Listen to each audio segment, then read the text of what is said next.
Boa tarde, Edivaldo. Só um minuto para o sistema Olá, estar boa no tarde, monitor. Lívia, João Ok. Batista, Agora sim. todos que estão na sala, boa tarde. Boa tarde, Edivaldo. Vamos começar agora as apresentações da tarde com o trabalho de Camila e Bárbara. Camila, tudo Pronto. pronto?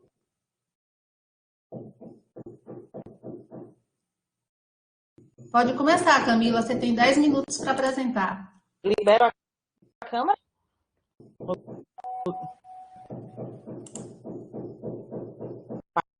Parte da câmera. Boa tarde a todos. Meu nome é Camila, sou Bahia, sou estudante do doutorado em Educação pela UFA, orientanda da professora Bárbara Neves, vinculada, né, à pesquisa política e gestão educacional e ao Laboratório de Tecnoinformacionais e Inclusão Digital, que é o LTI. O trabalho que eu vou apresentar aqui para você hoje é intitulado Tecnologia Assistiva e Tecnologia de Informação e Comunicação, Aproximações e Divergências no Contexto Educacional. Passar, por favor. Bom, falar um pouquinho, né, sobre o trabalho. Esse trabalho, ele se pelas ações que vemos na disciplina de transformação digital, políticas e espaço, construção do conhecimento, no semestre de 2019, ofertado lá pelo programa de Verão, que teve como objetivo de discussão entre tecnologia, transformações digitais, a mudança na sociedade, na ordem social, política e educação. E falar sobre o tema está vinculado diretamente ao meu projeto de doutorado, que é sobre a sala de recursos multifuncionais, políticas de educação inclusiva, e que traz como uma vertente de discussão a tecnologia assistiva, entendendo essa como um conhecimento interdisciplinar que visa apresentar recursos que são necessários à construção da sala de recursos. Ele surge, né, como fazer justamente um passe entre a tecnologia, informação e comunicação e entendendo aí quais são as operações, as divergências entre esses aparatos.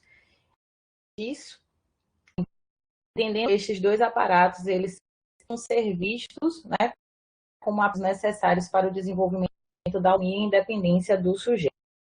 Entendendo a tecnologia, assim, pensando no pico de educação especial. Escola, nesse contexto, a gente vê que a escola ainda apresenta práticas que são práticas mecânicas, né, que trabalham ainda na fragmentação do conhecimento. A tecnologia da informação e comunicação adentra neste espaço como aposta, né, como um aparato necessário para viabilizar o processo de ensino e aprendizagem que trabalha numa outra lógica. Então, esse sujeito, esse aluno estudante, enquanto um sujeito autônomo, enquanto um sujeito pensante, reflexivo e que seja vivo diante desse processo. Distante da tecnologia ativa, que trabalha numa perspectiva também de empoderamento do sujeito com deficiência. Passar. O objetivo desse trabalho de estudo é justamente as aproximações, distanciamentos entre tecnologia, informação e comunicação, que tecnologia ativa, no contexto educacional, visando entender como estes artefatos podem contribuir para a autonomia dos estudantes, com ou sem ciência dentro do contexto escolar. O desenvolvimento desse estudo, nós utilizamos como aporte teórico. Passar, por favor. Está falhando? Agora, Babi? Sim, tá falhando bem, viu, Camila? Quer que eu assuma daqui e você vai acompanhando? Pode ser. Se continuar falhando, vou Eu vou indo, então. Certo. Então, vou falar, tá? A Camila utilizou como suporte teórico, né, Best, Galvão Filho, Pichetola, principalmente para poder fazer, né, essa recuperação a respeito do conceito de tecnologia assistiva. Né, utilizou Nardi também, Pareto Bonilla, para poder fazer uma discussão também a respeito da questão do conceito, né, de tecnologia no contexto educacional, numa perspectiva política, né, então, de política pública, perdão. Mantuan também tem pego alguns estudos nossos também, inclusive em parceria, já porque já estamos escrevendo alguma coisa a respeito, né, para fazer essa discussão. Pode passar.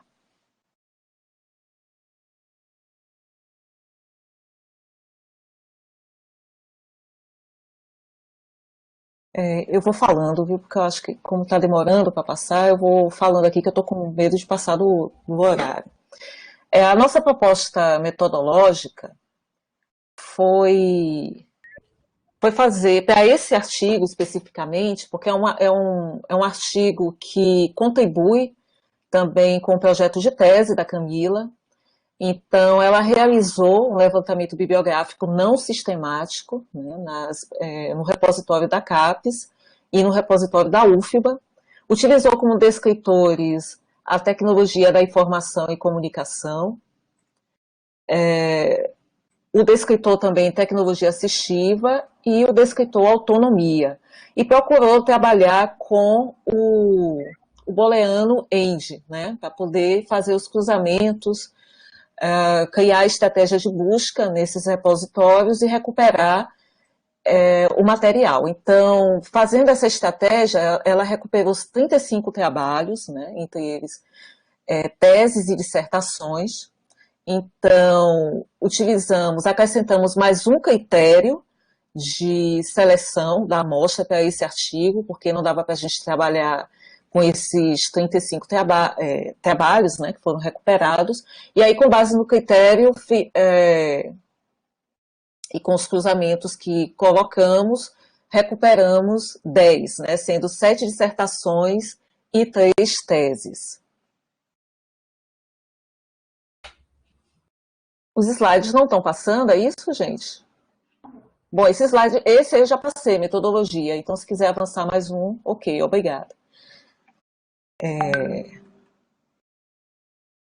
Então, como análise dos resultados nesse artigo, né, que está em construção, porque apresentamos um resumo expandido, né, para a UEPEN,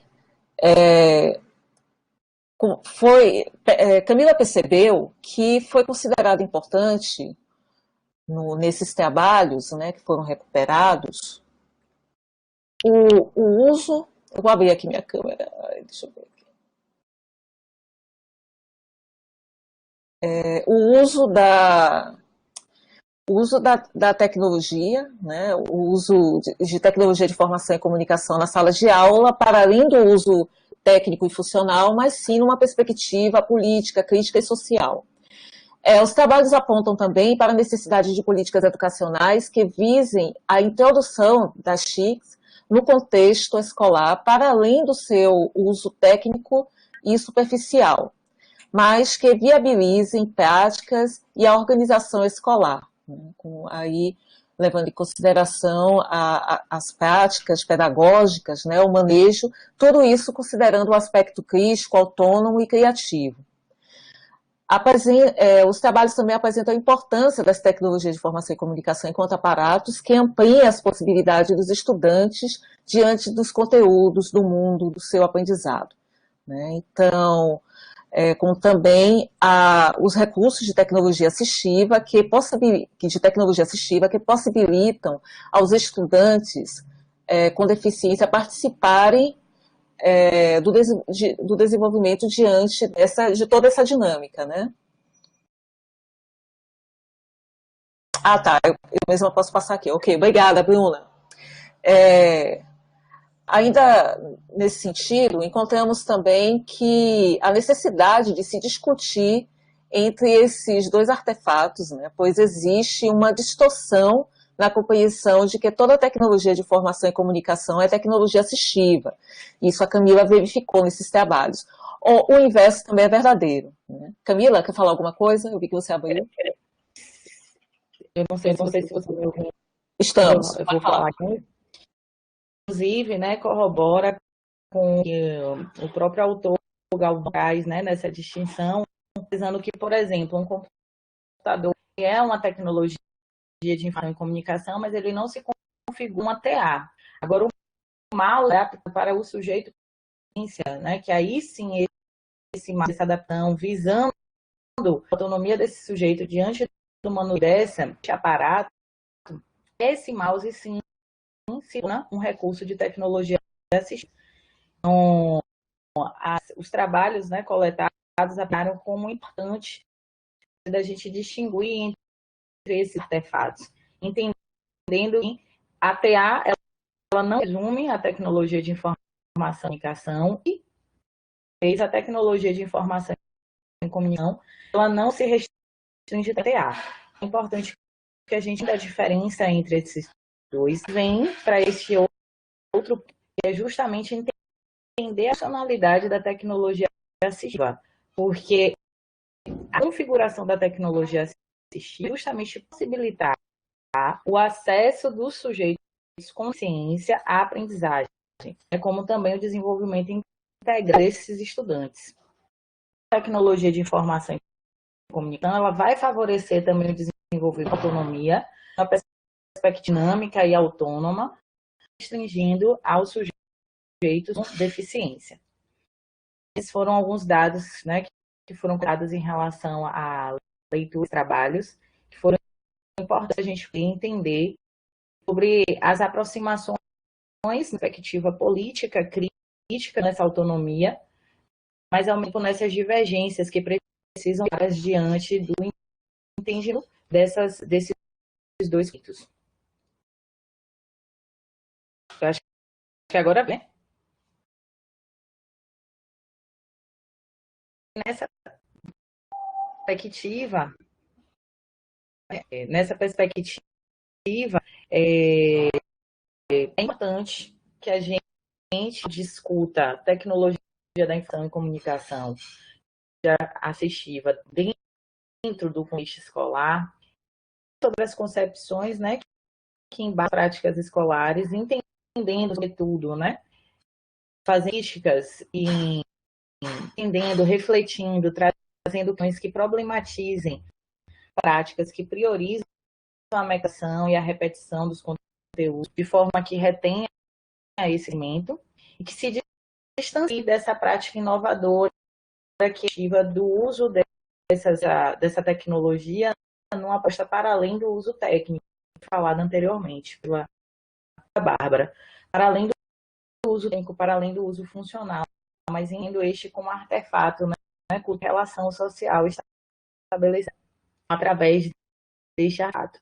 E que tenha proposta, então, a produção e conhecimento de forma coletiva, de forma socializada.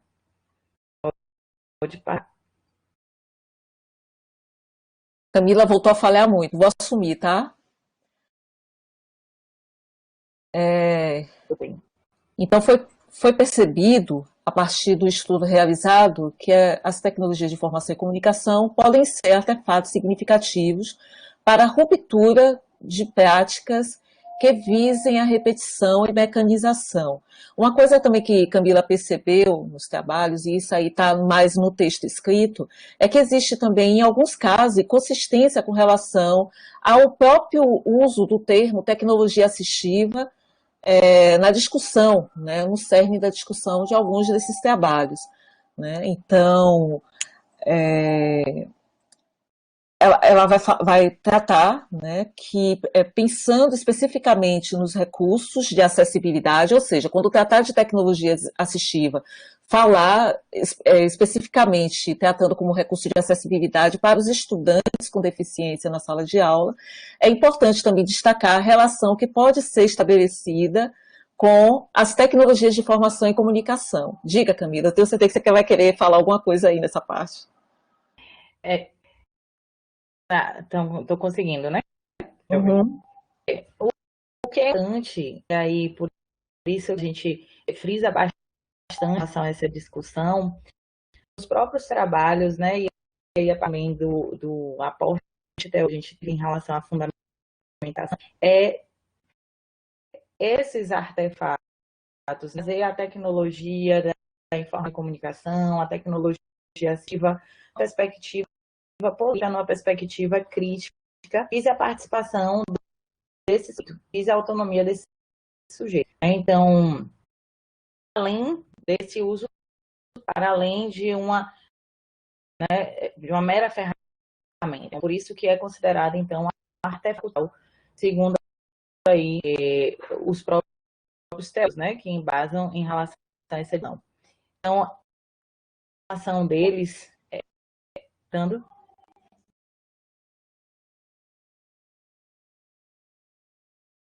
Camila, falhou.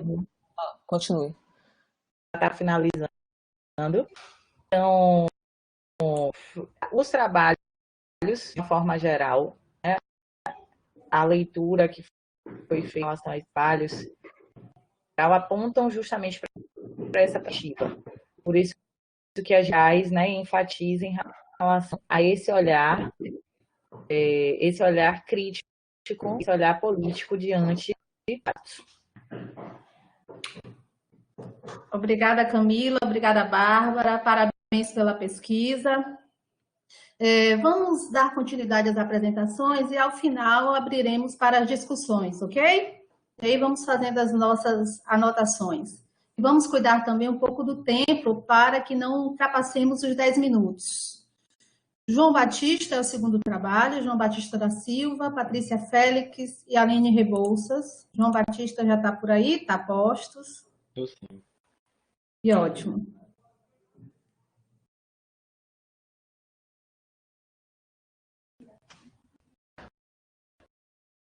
Vocês têm 10 minutos para apresentar. Vamos aguardar Bruna e Uriel trocarem aí os slides para que a gente comece a contar o tempo.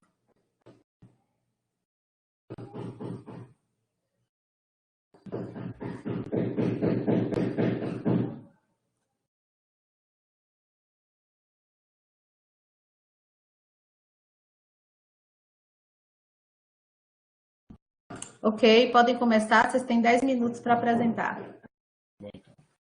Olá, boa tarde a todos. O nosso trabalho teve o título As Tecnologias Digitais na Escola. Fizemos uma análise dos documentos normativos e norteadores da educação pública municipal de Fortaleza. Vou passar.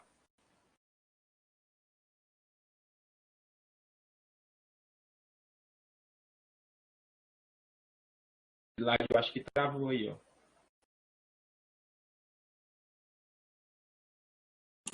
João, é você que está com o apresentador e pode passar os slides. Não sou eu, não. Bruna acabou de avisar aqui no chat. Você está como apresentador e pode passar os slides. Eu?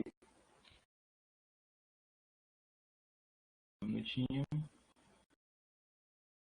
Tá, João, embaixo tem uma setinha, direita e esquerda, aí você passa. Tá bom. Obrigado. Então, nós temos parte de um grupo de pesquisa da Universidade Estadual do Ceará, tá? E procuramos investigar esse fenômeno, principalmente agora, pós-Covid-19, esse momento singular na história da humanidade, tá? De fato, a gente fez uma pesquisa na literatura e foi detectado o seguinte, que há um reconhecimento e necessidade de tecnologias digitais no ambiente escolar. Isso a literatura já tem mostrado, e mostrado já há muito tempo, né? Aqui no Brasil, a pesquisa de Maia Barreto revelaram uma carência de políticas públicas para a formação de pessoas, articulada com a inserção de tecnologias.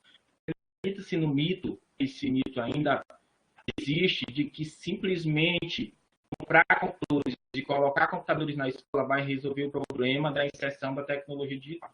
Então, nós fizemos uma pesquisa que não revela necessariamente isso. É preciso muito mais do que apenas comprar. preciso investir também a formação adequada de professores para o uso dessas tecnologias.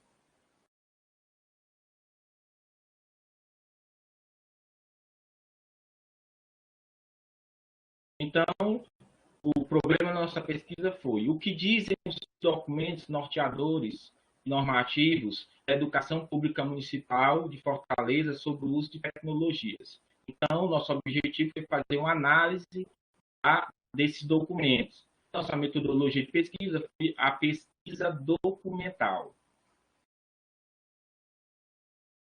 Então, nós analisamos basicamente 3 documentos. Um documento a nível nacional, que é a BNCC, que norteia, né, todas as nossas ações.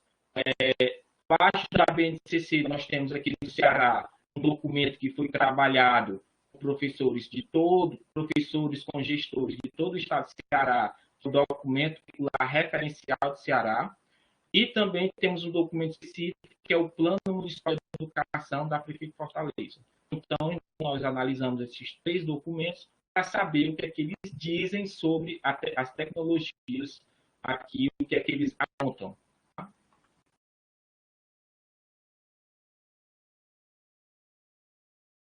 Então, inicialmente, analisamos a BNCC, né, a que propõe, de forma bem superficial, né, valorizar e utilizar os conhecimentos históricos construídos sobre o mundo físico, social e digital para entender a espiritualidade, continuar aprendendo e a colaborar com a construção de uma sociedade justa e democrática.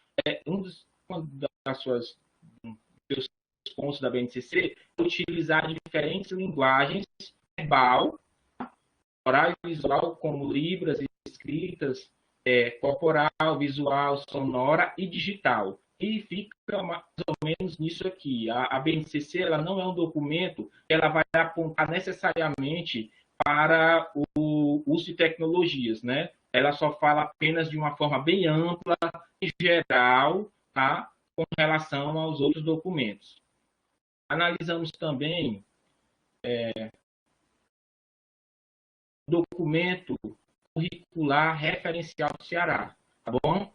Então, esse documento, ele já é bem mais específico, porque é um documento que vai apontar para a necessidade de formação, tá, de professores, tanto inicial quanto continuada. Então, ele considera o seguinte, que a formação inicial e continuada dos professores e gestores acerca do uso de tecnologia na educação continua configurando-se como condição essencial para o trabalho na área, permitindo a esses profissionais uma aproximação de forma teórica e prática.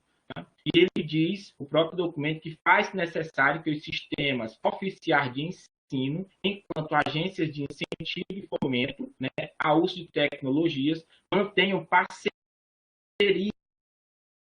com instituições de ensino superior e outras organizações com expertises na área. Tá? Então, esse documento traz um pouco mais do que a BNCC sobre a inserção de tecnologias.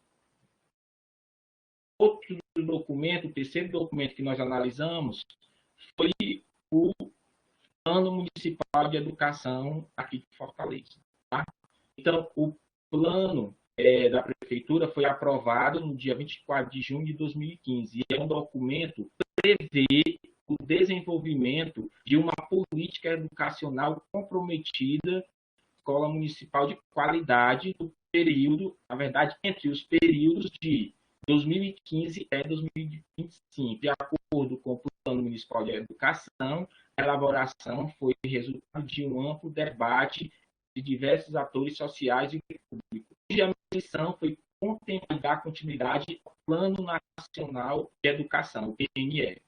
Uma das estratégias da meta 2 do plano, tá, para o ensino fundamental foi, até o final de 2017, ampliar a relação computador-aluno nas escolas da rede pública. Então, essa meta particular ela não foi atendida.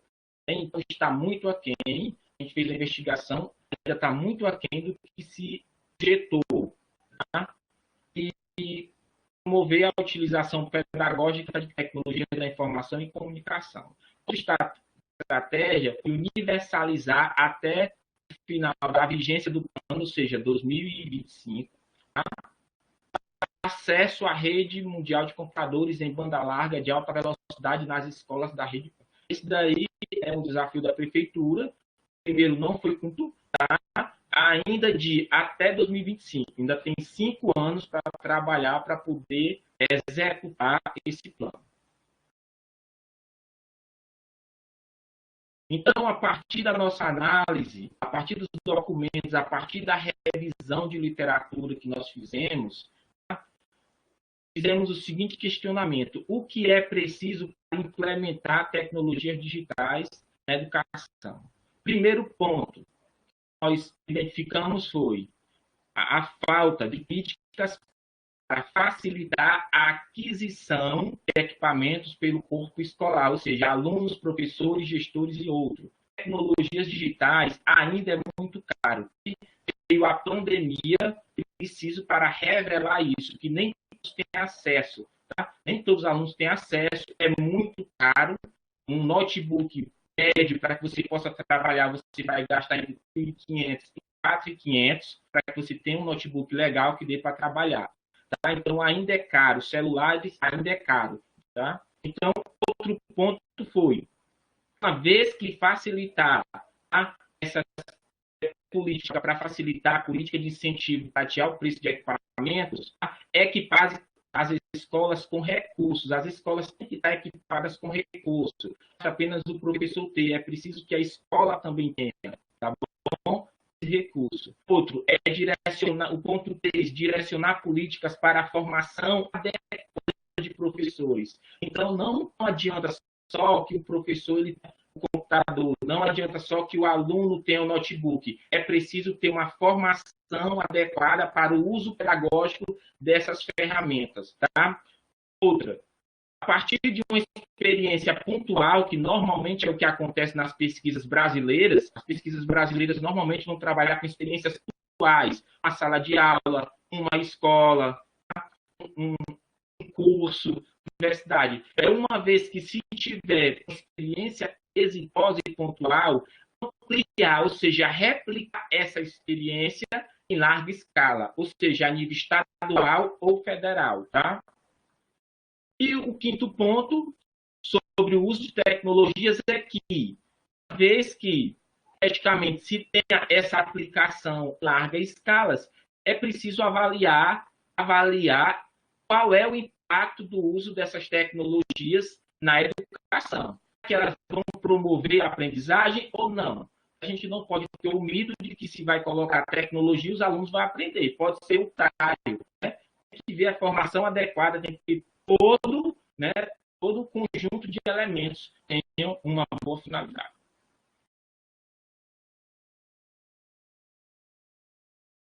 E nas considerações finais dos documentos que nós analisamos, nós identificamos os 3 documentos, a BNCC, a nível federal, o DCRC, que é o nosso documento a nível estadual, e o PME a nível municipal. Percebemos que tanto o Plano Municipal de Educação a nível estadual como a BNCC estão muito aquém do que se espera de um documento para nortear, tá, o uso de tecnologias.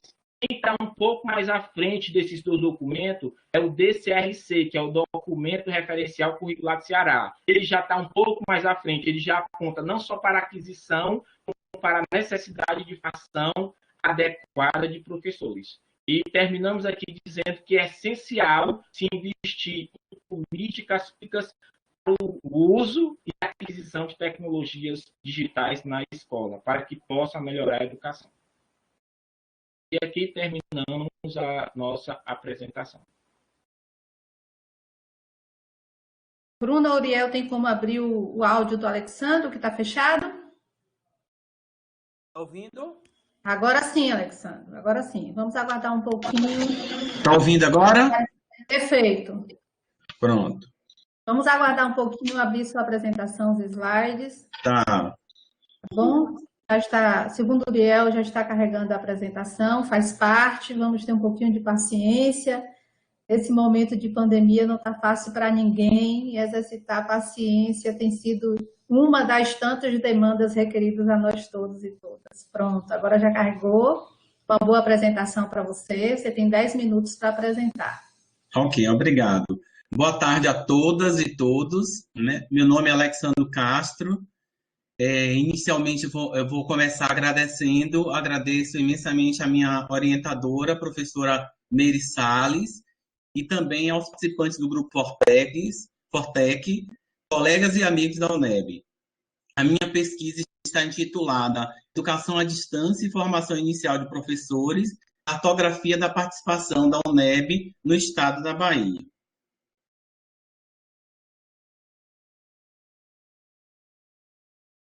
O desejo de pesquisar sobre a educação à distância nasce com uma das minhas graduações, que foi realizada na modalidade EAD. Foi uma experiência muito interessante com o uso das tecnologias de informação e comunicação. Essa vivência me fez despertar mais interesse pelo estudo das participações da EAD para a formação inicial de professores. Dito isto, resolvi participar do grupo Fortec para entender melhor sobre a educação à distância e formação inicial de professores oriundo desta modalidade. Com esses estudos, né, eu iniciei como aluno especial e aí nasce a vontade de pesquisar sobre o tema.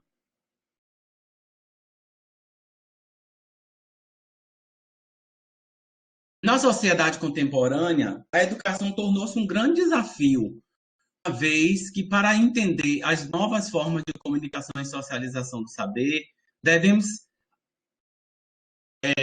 ser apresentadas possibilidades formativas a partir da inserção de uso de dispositivos capazes de contribuir para a formação crítica, destacando o compromisso com a transformação social, levando em consideração o modus operandi da dinâmica do conhecimento, dos processos formativos que são desenvolvidos nas ambiências sociais, no contexto da sociedade do conhecimento, como disse Castel. A escola também participa deste cenário de mudanças, né? A educação que tem o compromisso de estar aberta ao trabalho cooperativo, à pluralidade cultural, ao aperfeiçoamento constante de seus autores,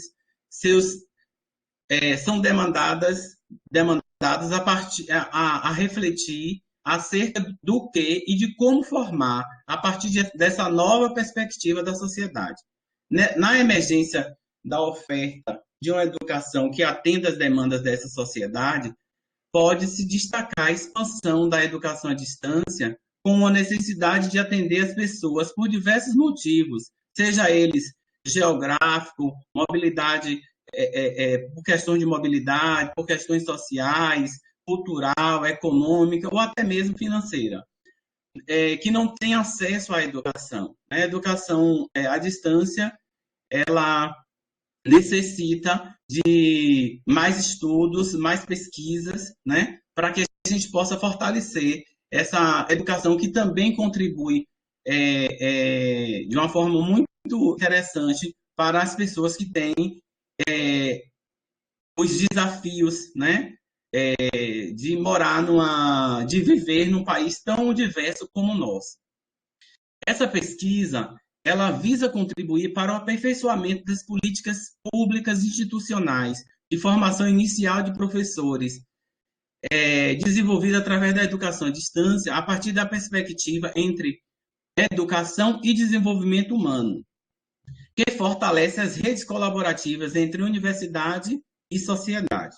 Então, nesse contexto, eu apresento o problema de pesquisa que norteia o desenvolvimento dessa investigação. Problema da pesquisa. Qual a participação da educação à distância da UNEB para a formação inicial de professores para que o Estado da Bahia atenda a meta 15 do Plano de Educação Estadual da Bahia, no quadriênio de 2015 a 2019?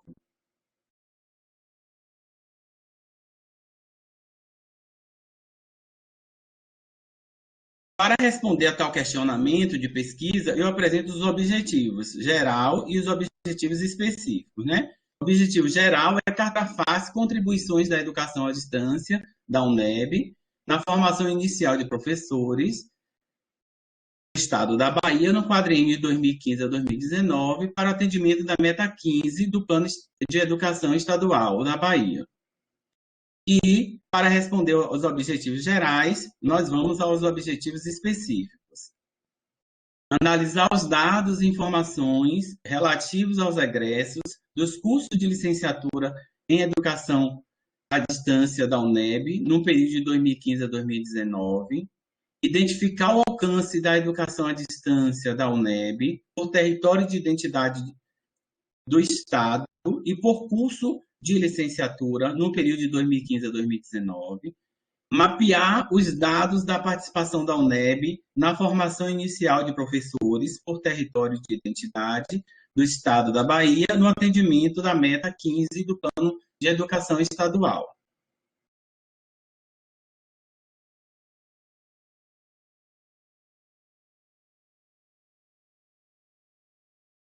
Para o desenho metodológico, né, passamos por um percurso.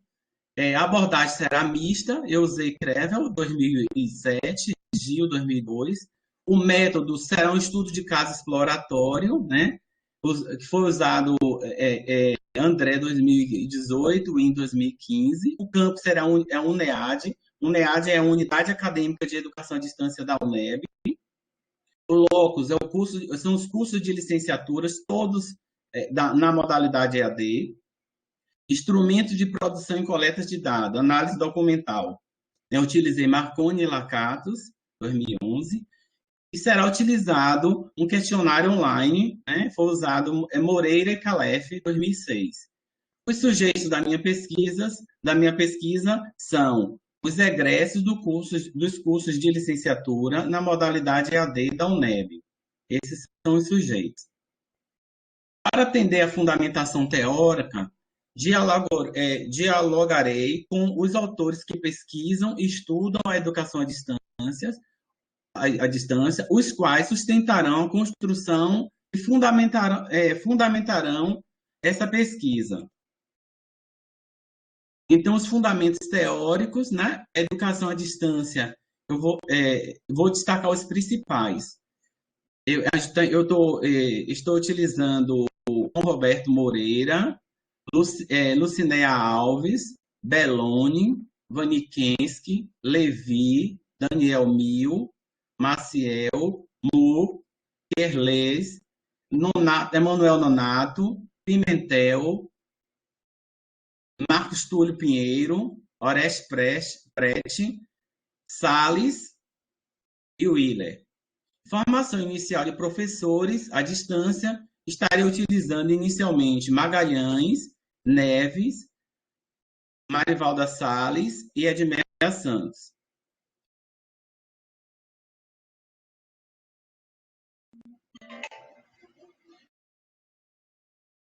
As considerações finais, como essa pesquisa ainda está em andamento, então, eu nomeei como considerações iniciais. As considerações mencionadas são de caráter iniciais, tendo em vista que a pesquisa está em desenvolvimento e, portanto, ainda não traz a análise dos dados, mas é importante ressaltar que essa pesquisa não pretende trazer a educação à distância como solução dos problemas de educação no Brasil.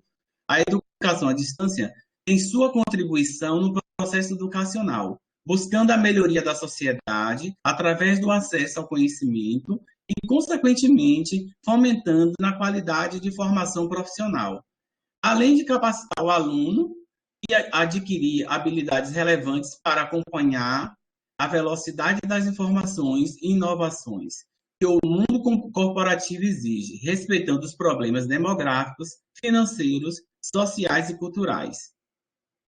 Para finalizar, eu trouxe uma mensagem, né, de Paulo Freire, Pedagogia do Oprimido. Ninguém educa ninguém, ninguém educa a si mesmo. Os homens se educam entre si, mediatizados pelo mundo. E assim eu finalizo a minha apresentação. Muito obrigado.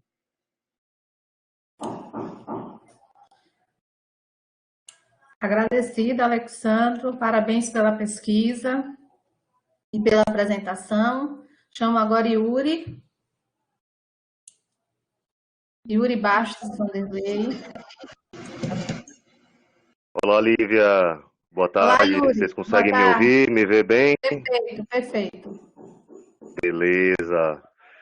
Pedi para Bruna e Uriel habilitarem aí o meu usuário como apresentador. Saudar a todos e todas as colegas, agradecer aí pelas apresentações, né? Desde ontem tem sido bastante inspiradoras para a gente, né? Um debate muito rico. Muito bom estar aqui com vocês.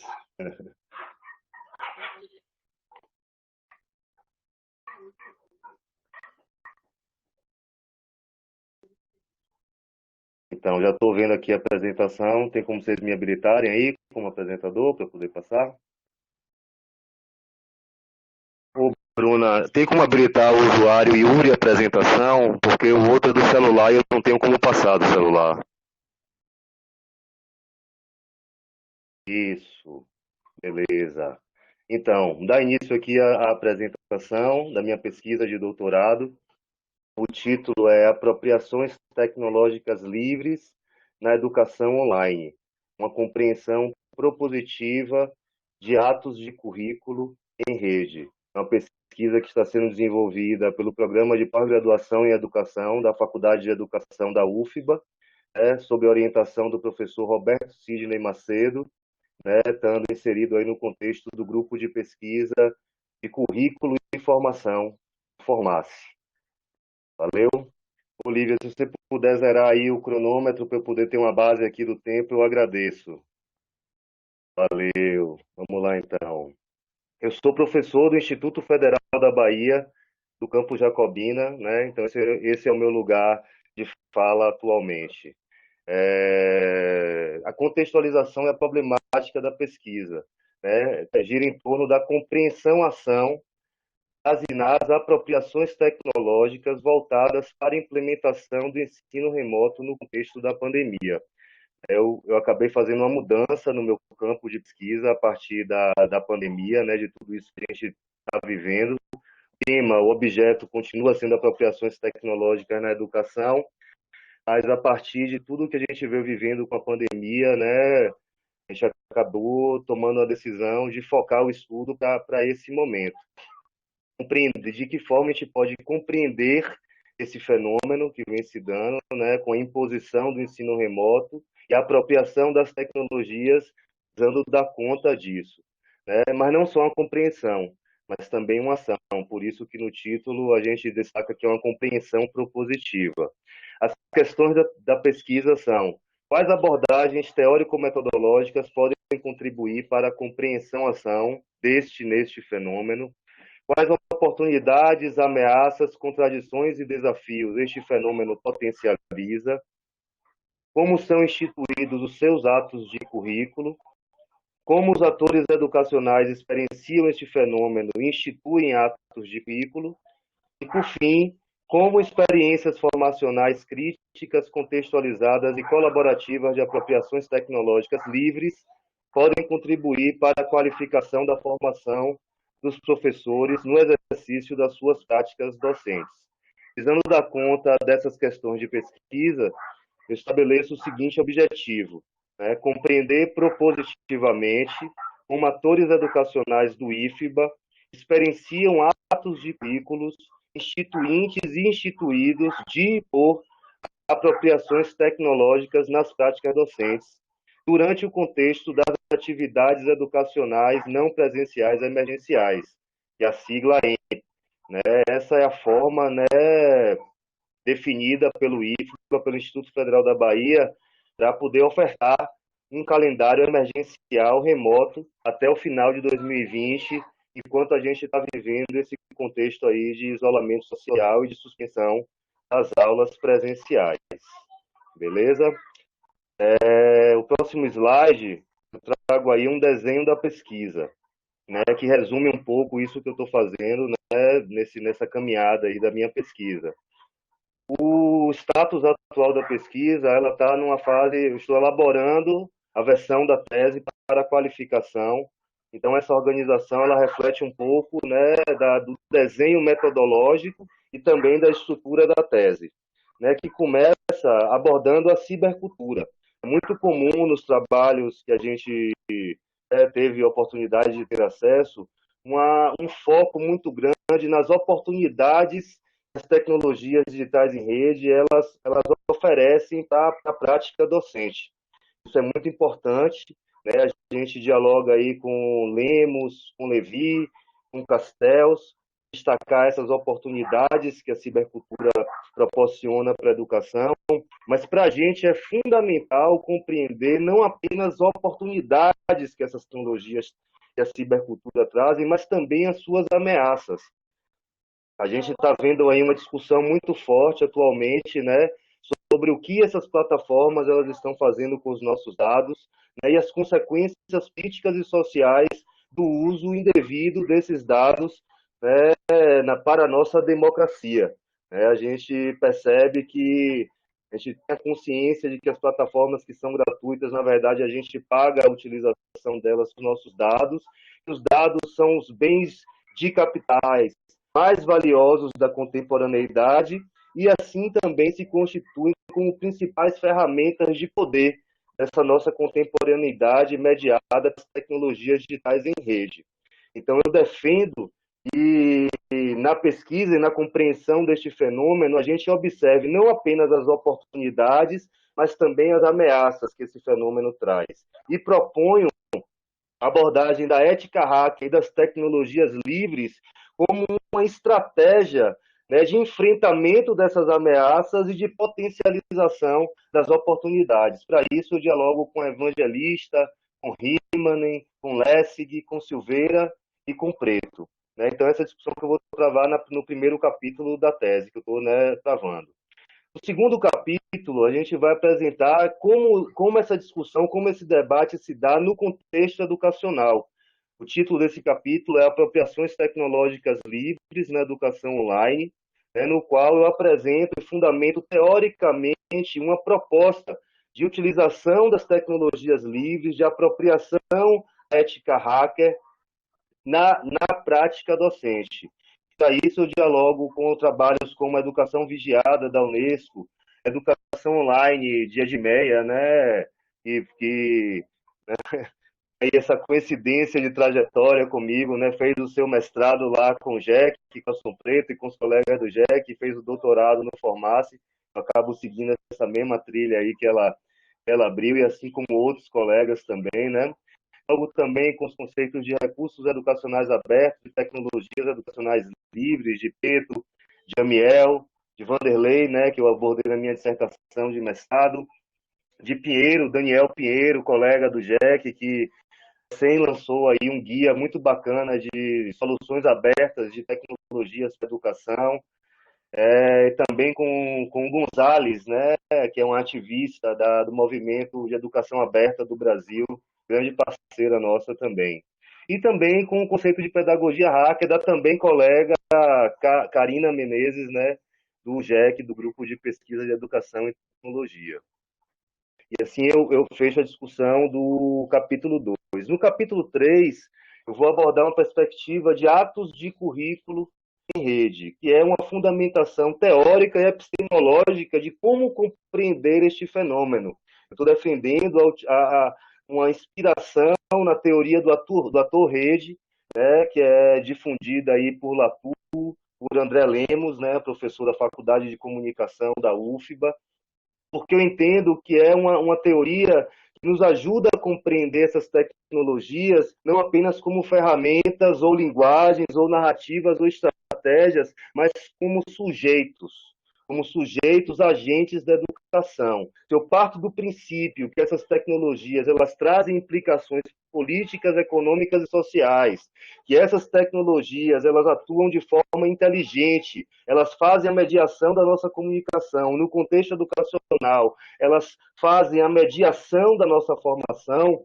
Eu estou defendendo que precisamos observar essas tecnologias como atores educacionais. atores educacionais que também instituem atos de currículo, né? De que maneira esses atores educacionais eles estão instituindo atos de currículo. Atos de currículo é um conceito fundado pelo professor Roberto Sidney, que é o meu orientador, e que representa um processo de seleção, de escolha, de definição dos conteúdos, dos recursos, das ferramentas e das metodologias que serão que orientarão um processo de ensino-aprendizagem, de currículo e de formação. E como uma metodologia para dar conta dessa pesquisa, dessa compreensão, a etnometodologia, né, e aí dialogando com Garfinkel e Coulon. Tudo isso, né, para embasar uma pesquisa que tem como campo de estudo, como sujeito de pesquisa,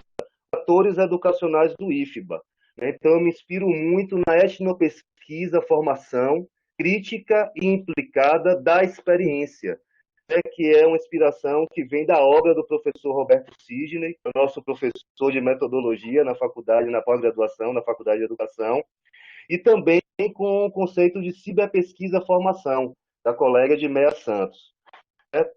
Nessa pesquisa, nessa pesquisa que eu vou fazer, eu estou utilizando dos seguintes dispositivos de pesquisa-formação, que é a observação participante, o desenvolvimento de um curso de formação continuada. Então, essa semana que vem, a gente vai dar início a uma formação de professores chamada Apropriações Tecnológicas Livres na Educação Online, qual eu vou pesquisar a minha própria prática docente e de que maneira os sujeitos participantes da pesquisa eles compreendem este fenômeno. Também utilizo como dispositivo de pesquisa um mapeamento propositivo de controvérsias, né, participando de grupos de WhatsApp, de fóruns, né, estimulando o debate em relação às implicações das tecnologias, né, na implantação desse ensino remoto, também por meio de conversações com esses sujeitos e da construção de um diário de pesquisa, formação online. Então, esse desenho aí resume a minha pesquisa, era isso que eu gostaria de trazer para vocês. Deixo aí o meu contato para mais esclarecimentos e para o debate posterior. Obrigado, Lívia. Valeu. Obrigada, Yuri. Parabéns pela pesquisa e por compartilhar conosco um pouco do seu texto. Vamos para a próxima apresentação. Matheus Henrique Bezerra. Bem, pessoal, vou iniciar, né? Tá iniciando com 1 minuto de apresentação, então fica até os 11 minutos. Meu nome é Matheus Bezerra, sou mestrando do programa de pós-graduação em Educação Contemporânea aqui na UFPE, em Caruaru, na NCAA.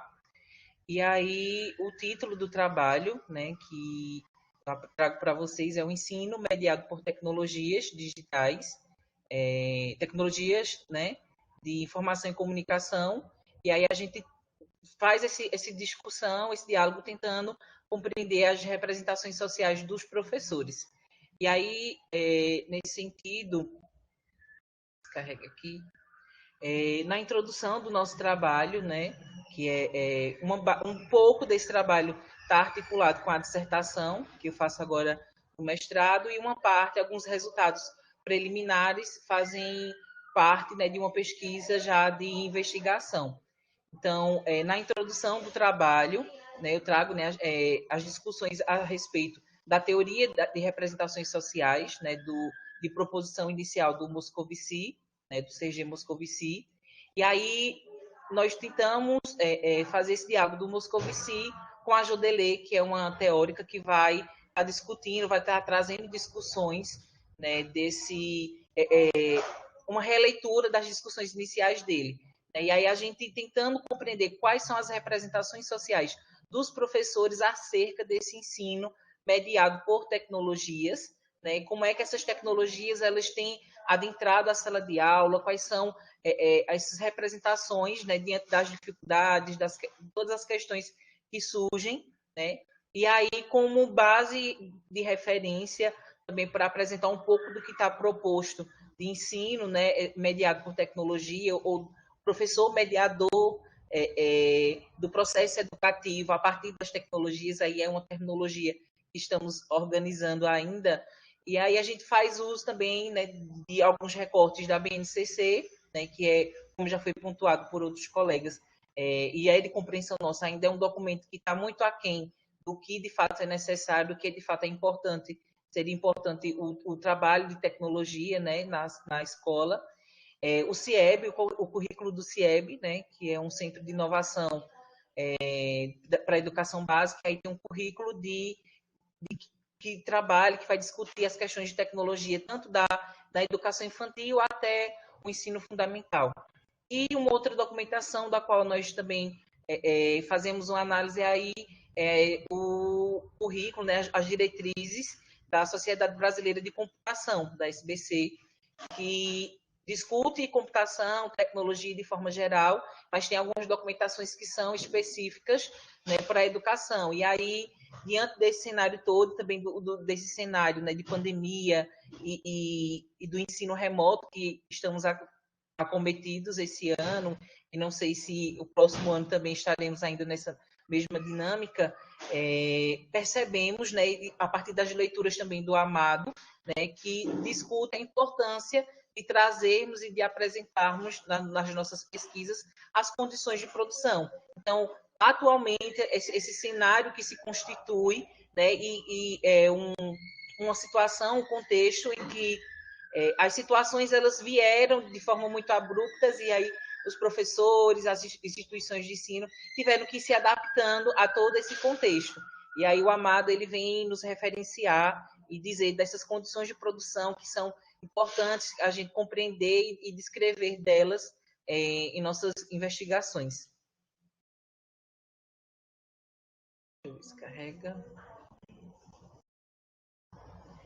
E aí a gente vai utilizar de alguns autores e autoras que nos auxiliam a compreender esse processo, né? E dentre eles está o Coll e o Moneiro, que vão discutir, vão apresentar um pouco, né, desse crescente uso de tecnologias, né, da internet, né, da web, das tecnologias de informação e comunicação na sociedade, né? E aí eles pontuam, né, internet 1.0,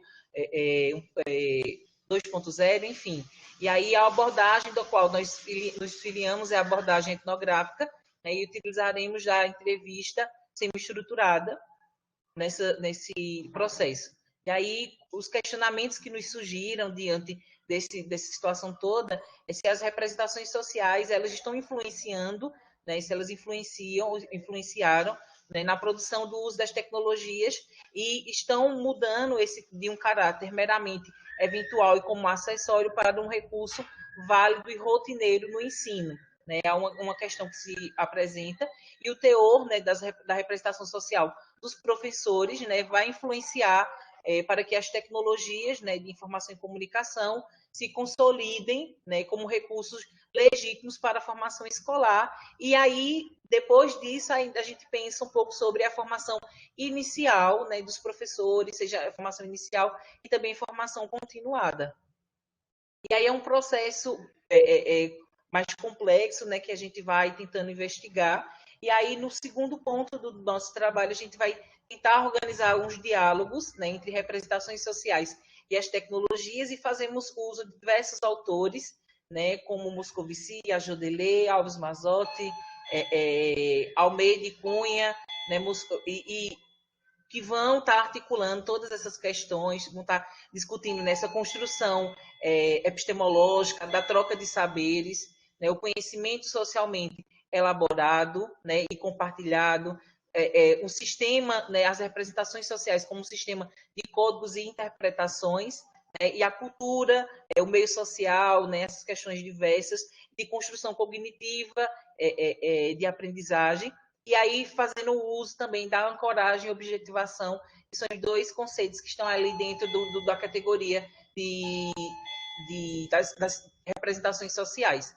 E aí, em diálogo com isso, né, questões que estão ali relacionadas a esse diálogo que existe entre as representações sociais e as tecnologias, está, de fato, na cultura digital ou na cultura da convergência, né? E também na inteligência coletiva. Então, são questões aí que vão estar dialogadas, vão estar dialogando entre si. Tanto esse primeiro bloco inicial, né, das representações sociais, como o segundo, né, a segunda linha aí das tecnologias, né, das TIC, vão estar sempre em diálogo umas com as outras. E aí, como eu pontuei, né, a BNCC, o CIEB e a SBC são documentações que nos ajudam a pensar, né, a compreender esse processo. E aí eu trouxe alguns fragmentos, né, que vai depois estar disponibilizado para vocês também o artigo, alguns fragmentos que vão pontuar alguns conceitos que estão relacionados a cada um desses tópicos, a cada um desses itens, né, e pensando e articulando a educação como um todo. E aí, nos percursos e nos achados, né, da nossa pesquisa, ali no processo final, diante de uma pesquisa exploratória, né, não é ainda a pesquisa do mestrado, né, da dissertação, é mais uma pesquisa exploratória ali para entender esse contexto. A gente se deparou com um programa de letramento em programação, letramento digital aqui no município de Caruaru, né, que é articulado entre a Prefeitura, o Instituto Ayrton Senna, enfim. E aí feito um trabalho a partir de softwares e atividades desplugadas de programação para criação de jogos, enfim. E a gente, diante dessa situação, desse contexto, né, dos profissionais, de professores que estão trabalhando, a gente se deparou com a realidade de professores que estavam no contexto de ensino, mas ainda também estavam se enquadrando também como aprendizes, né, como sujeitos que estão ainda no processo de aprendizagem para poder articular, fazer uso de tais plataformas, de tais recursos. E aí, das falas, né, de um dos sujeitos é essa, né, que também está aprendendo, né, porque o professor nunca tinha pensado em aprender e criar jogo, e aprender e criar programas, né, e animações para ensinar aos seus alunos. Então, ele acaba se enquadrando em uma categoria ou em um processo que o Moscovici coloca do amador responsável. Eu sou uma pessoa que estou ali ainda enquanto amadora, mas sou também responsável por uma turma, sou responsável por esse grupo social aí que são os meus alunos. E aí, diante desse contexto, né, existem algumas demandas que sobrecaem diante da realidade do professor, né, que são as demandas formativas, né, enquanto ele não tem essa formação ou uma formação ainda incipiente, né, para que ele faça um bom uso desses recursos, né, as demandas sociais, do contexto social em que a escola está situada, em que esse professor também vai estar aí trabalhando, vai estar articulando, e as demandas também estruturais, né, institucionais, que diz respeito também às questões de conectividade, que há escolas aqui na região que têm acesso à internet e outras não. E aí o programa é implementado em toda a rede. Então, como é que o professor vai estar trabalhando, como é que ele vai estar se articulando com todas essas questões? Então, de forma, assim, para finalizar a apresentação, são dois pilares que a gente tem se deparado, e acredito que não só eu, mas outros pesquisadores, outros professores têm se deparado, é essa questão, né, da formação inicial e continuada e da vivência prática e o uso das tecnologias. Então, são questões que vão estar ali relacionadas, mas nem sempre vão conseguir ou nem sempre estão conseguindo estarem bem articuladas e conseguir fazer um bom desenvolvimento ali da questão. Seria isso. Parabéns, Matheus, pela pesquisa e por compartilhar conosco o seu texto. Chamo agora para apresentar Ana Conceição, Santiago e Meire. Olá, boa tarde. Olá, Ana, boa tarde. Tudo bom? Tudo bem. Eu vou avisar de antemão que minha internet está péssima. Qualquer coisa, se cair, Meire Salles assume aí, por favor. Tá joia. Aqui. Mas o áudio está ótimo, viu? Eu vou fechar a câmera aqui para otimizar. Ok. Bruna ou Uriel, quem tiver aí, 0 cronômetro, por favor, para a Ana poder se guiar por ele. Ótimo. Eu vou passar os slides, vai ficar disponível para que eu passe? acredito que sim. Bom, Isso, vai ficar disponível para você passar e você pode começar. esse trabalho que nós iremos apresentar, meu nome é Ana Sônia Conceição Santiago, sou doutoranda no PPG Duque, a minha orientadora é a professora doutora Merivalda Souza Salles. Esse trabalho que nós iremos apresentar é um trabalho ainda inicial, que foi do projeto do doutorado, a gente já avançou muito em relação a isso, já passamos pela primeira qualificação, aí o tema já foi redimensionado, toda a construção teórica também já está sendo direcionada, e o campo está bem encaminhado.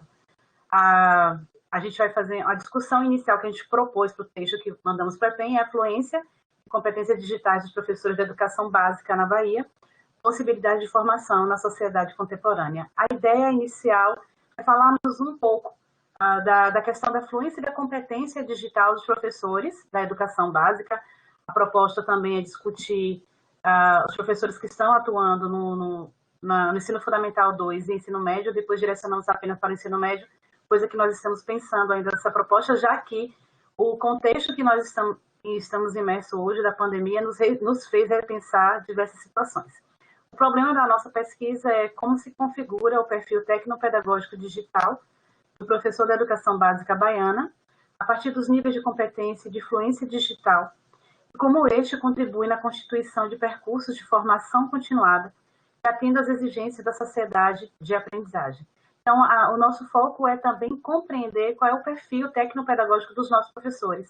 Claro que quando nós pensamos nesse trabalho, no final de 2018 e início de 2019, nós não imaginávamos estar num contexto hoje pandêmico e que tem demonstrado algumas dificuldades que nós, professores, estamos enfrentando no uso das tecnologias, da necessidade prévia de ter uma fluência e competência digital, e por conta disso eu acredito que o trabalho vai começar a se tornar muito mais significativo por conta dessa situação. O objetivo geral da nossa pesquisa é analisar esse nível de proficiência técnico-pedagógica digital dos professores da educação básica, no sentido de construir uma proposta de formação que contribua com as expectativas da atuação docente na sociedade contemporânea, especificamente. A gente quer analisar dentro desse contexto que nós estamos, na sociedade contemporânea também, nós iremos fazer uma discussão mais alinhada à sociedade da informação, sociedade da aprendizagem, sociedade do conhecimento, para que a gente possa definir conceitualmente qual sociedade de fato nós estamos imersos, ou se são todas essas sociedades que compõem a sociedade contemporânea, mas é isso o que está nos levando a refletir e pensar a nossa proposta de pesquisa. Nossas categorias teóricas para a nossa pesquisa para a discussão efetivamente da tese vai estar assentada na sociedade contemporânea. Nós traremos uma discussão com Manuel Castells, Hargreaves, Pozo e outros teóricos que vão nos dar subsídio a pensar a sociedade da aprendizagem. Para a discussão em torno de competência e fluência digital, a gente também vai fazer uma análise aprofundada do documento europeu, do Digicomp Edu, mas a gente já vai fazer na proposta do Digicomp Edu da UNEB, o qual já foi traduzido por Meire Salles e Santo, e a gente vai tentar aplicar esse questionário para fazer análise dessa competência docente, né, digital docente, para daí darmos encaminhamentos ao nosso trabalho. E a gente foi também detectando na nossa pesquisa e nosso estudo que análise a partir desse questionário pode ainda não dar subsídio suficiente para a nossa pesquisa, então nós iremos também aplicar ou discutir baseada na tecnologia, no TIPAC. Por quê? Porque, para além da gente compreender a competência digital do docente, a gente também precisa identificar e compreender a competência pedagógica que esse docente tem, que ele precisa ter para aplicar e fazer uso consciente, reflexivo, criativo dos artefatos digitais dos quais estão disponíveis, né? Dando prosseguimento, o desenho metodológico. Para o texto que nós mandamos para o EPEN, a gente só fez uma análise, um levantamento inicial de análise de algumas produções acerca da temática das competências digitais. Mas para a pesquisa como um todo, a gente vai fazer o levantamento da análise das produções por conta que ela vai ser a primeira etapa do diagnóstico da nossa pesquisa, do nosso método, da pesquisa aplicação, que nós iremos utilizar, já que a gente pretende efetivamente traçar uma investigação no contexto da sala de aula, no chão da escola, juntamente com os professores da educação básica, que serão os nossos também co-pesquisadores. A nossa abordagem é qualitativa. Claro que terá momentos de estudos que a gente vai se apropriar efetivamente da pesquisa, uma abordagem também quantitativa, mas a nossa pesquisa, de fato, ela é qualitativa. Iremos utilizar como dispositivos de coleta de dados o questionário do Digicomp do UNEB e roda de conversa, e também vamos aplicar o questionário do TIPAC para que possamos nos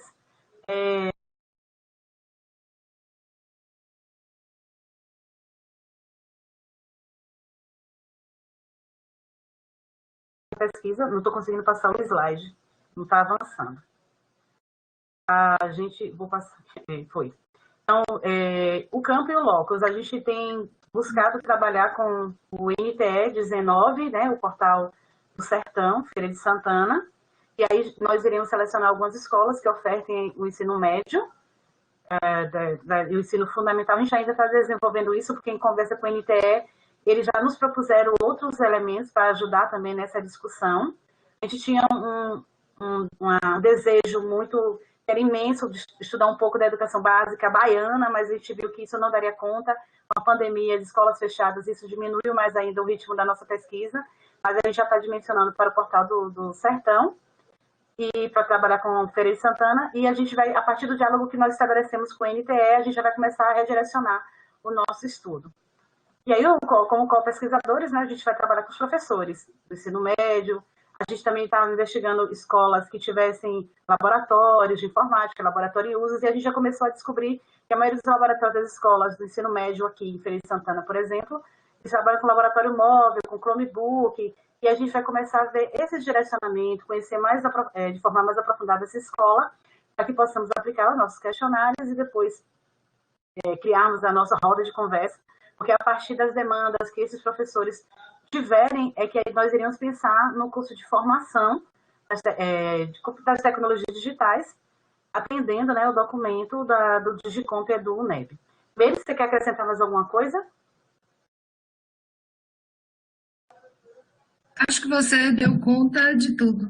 A ideia é essa mesmo, e a ideia, mais uma vez, é fazer pesquisa no chão da escola com os professores, em que a gente possa, durante o doutorado e pós o doutorado, continuar o trabalho com essas escolas no acompanhamento de um trabalho de formação. Então, o doutorado de Ana não se finda com os 4 anos.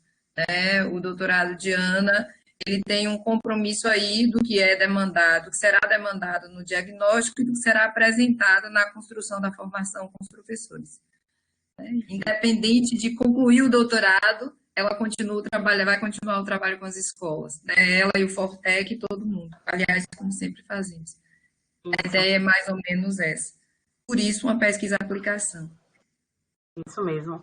E aí, dentro do decorrer dos 4 anos e mais, o que a gente vai vir para a gente poder efetivamente colocar a nossa pesquisa em prática e também dar um retorno para esses professores que vão estar colaborando, né, sendo co-pesquisador efetivamente da nossa pesquisa. Isso aí é a ideia básica do que a gente tem pensado. Aqui eu vou só mostrar algumas referências do que nós estamos trabalhando mesmo, que estamos buscando. Quero parabenizar todos os colegas que apresentaram antes de mim, parabenizar os próximos colegas que vão estar apresentando depois de mim e a todos os componentes do Fortec que estão aqui com a gente assistindo todas as apresentações, e obrigada. Acrescentar somente que essa pesquisa faz parte da pesquisa em rede que a gente desenvolve já há uns 3 anos, junto com a FRB, né? A Eniel está fazendo isso com a região lá de Santo Amaro, a gente aqui, Salvador, Ensino Superior e Educação Básica, mais o território do Sertão, a professora Gleice no Mato Grosso, a professora Ilka no Maranhão, e mais o trabalho com Sara em Coimbra e o professor Antônio Moreira no Porto. Isso, verdade. Obrigada. Grata, Ana e Meire, por compartilhar um pouco da pesquisa de vocês. Parabéns pela pesquisa. Maria da Soledade, querida, já mandou a apresentação para a Bruna, para o Uriel. Eles estão pedindo. Você é a próxima. Não. Vocês teriam... Não, ele está aqui comigo ainda. Tem que mandar para ele. Uriel, coloca aqui, por favor, No novamente. e-mail só. Tem um No e-mail chat de do Bruna. e-mail, por favor. Manda para o e-mail de Bruna. Ela acabou de colocar aqui no chat o endereço eletrônico. Ok, vou copiar aqui agora. Jaqueline Márcia Silva chegou? Encaminha em PDF, Soledad.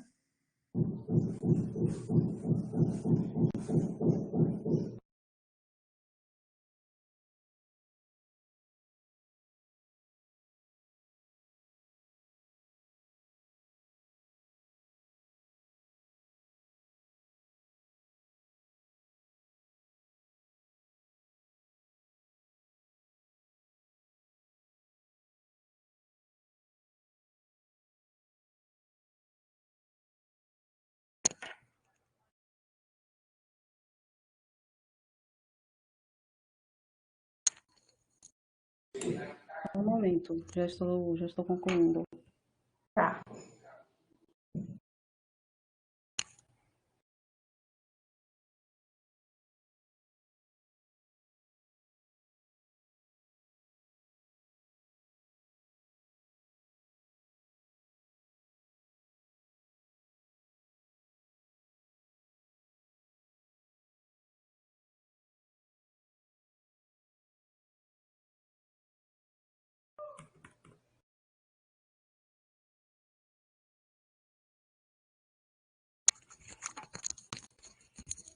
Pronto, acabei de enviar. Tá um e-mail em nome de Fábio Campos.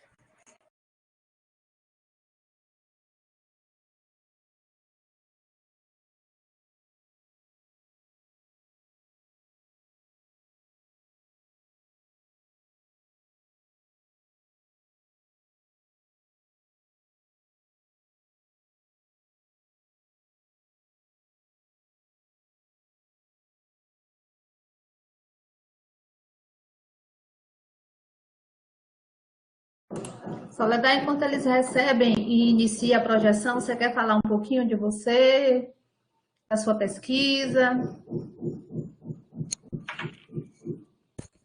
Pronto, é bom sim. E aí já utilizo esse tempo, né? Bom, iniciar saudando a todos. Uma boa tarde a todos e todas. Eu gostaria muito nesse momento de abrir a câmera.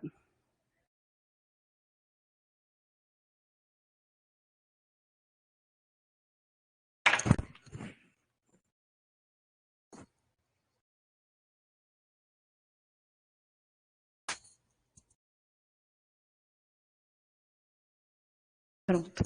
Uma boa tarde a todos. Gostaria de iniciar agradecendo a equipe responsável e organizadora do evento. A gente sabe que nesse momento de pandemia é um desafio muito grande qualquer iniciativa, e na Universidade do Estado da Bahia, de onde eu estou desenvolvendo esse estudo, a gente tem tido muitos desafios e realmente colocar em prática um evento desse tamanho realmente é desafiador. Parabéns e já agradeço a oportunidade que está sendo dada a pesquisadores, principalmente a que está fazendo, ainda está no curso da pesquisa, de apresentar seus estudos, de demonstrar e dar publicidade aos primeiros passos que a gente está dando nessas análises que a gente está propondo nesses programas. Meu nome é Maria da Soledade. Essa pesquisa que eu vou apresentar, que assim que for possível ser mostrada, ela está sendo desenvolvida no doutorado do programa de pós-graduação em Educação e Contemporaneidade da Universidade do Estado da Bahia, especificamente na linha 4, que fala de formação, currículo e processos tecnológicos. Essa pesquisa que eu estou desenvolvendo, ela está sendo orientada pela professora Merivalda Souza Salles, minha orientadora, coordenadora também do programa de pós-graduação, a quem eu também aproveito esse espaço inicial também para fazer um agradecimento muito especial, né, pelas orientações, pelos cuidados, né, pela forma como acolheu a proposta e que está sendo conduzida nesses tempos. Então, professora Meire, muito obrigada também. Vamos aguardar, então, os slides para que facilite a compreensão do entendimento. Se achar por bem, eu posso também já ir dando continuidade. O que vocês sugerem?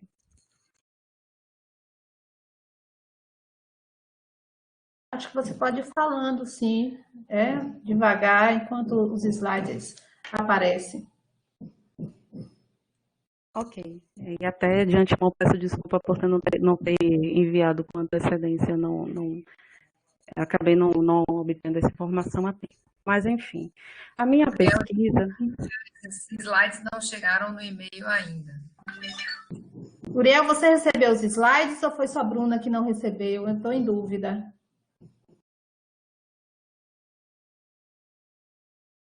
Soledad, verifica novamente, por favor, se de fato ele foi. Bruna não recebeu. Bruna, vgc@gmail.com. Já consta aqui como enviado. Não está em meu nome o e-mail, estou usando outro computador, tem nome de Fábio Campos, o endereço. Isso, confirmei aqui. Está como já enviado. Encaminha novamente para o Uriel. Ele acabou de postar aqui no chat, agora o dele também, para ver se ele recebe. Ah, chegou. Chegou, Bárbara?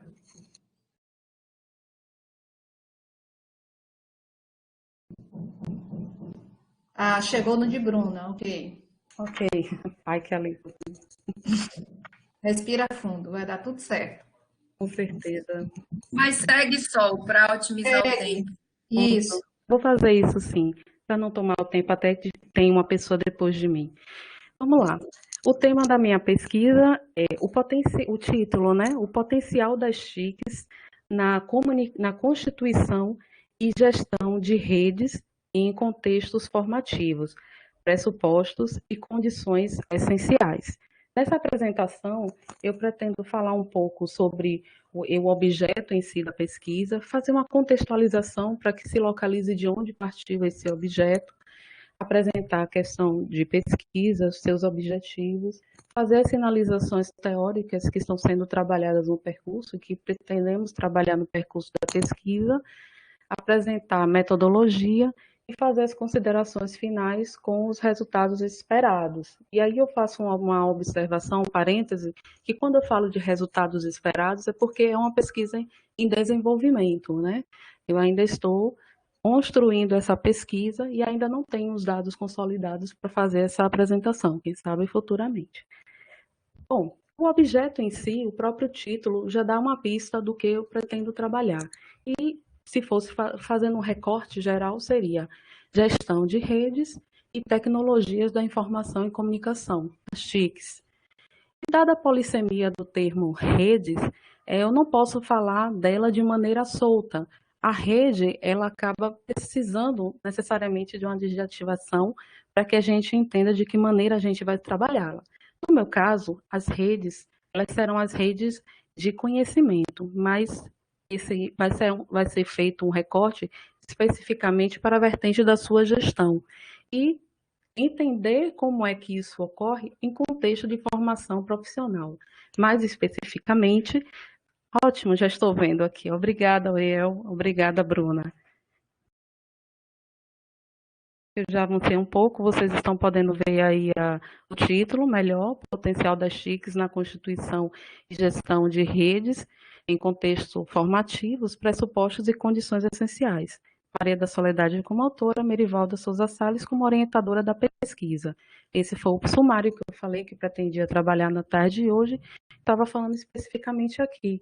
Pretendo falar sobre gestão de redes, e no caso redes, a redes de conhecimento, em contexto de formação profissional. E aí é um destaque que eu faço para a formação profissional em segurança pública. E fazer uma relação disso, da gestão de redes, com as tecnologias da informação e da comunicação, as TICs, observando o seu potencial comunicacional.